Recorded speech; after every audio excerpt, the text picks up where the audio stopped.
সব দুঃখ কি শুধু আমারই হয়? আমি বুঝি না ভাই, ভালো সময়টা আমার এত কম কেন? যখন একটু ভালো থাকি তখনই দুঃখ এসে আমাকে একদম আষ্টে পৃষ্ঠে ধরে। আমার জীবনে ভালো সময়টা খুব কম, সব কিছুতেই মনে হচ্ছে ব্যর্থ। যখনই একটু সুখের সন্ধান পাই, সেখানেই দুঃখ হাজির। আসলে ভাই, দুঃখ আমার পিছু ছাড়ে না।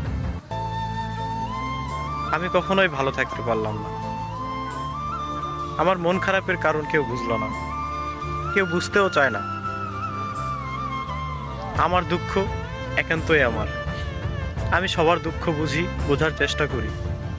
আমি মন প্রাণ দিয়ে সবার দুঃখ শুনি, আমি বুঝি। কিন্তু আমার কষ্টগুলো, আমার দুঃখগুলো শোনার মতো মানুষ নেই। আমাকে বোঝার মতো কোনো মানুষ নেই। যারা আসে ক্ষণিকের জন্য, তারা নিজ ইচ্ছায় আসে, আবার নিজ ইচ্ছায় চলে যায়। মাঝখানে শুধু আমাকে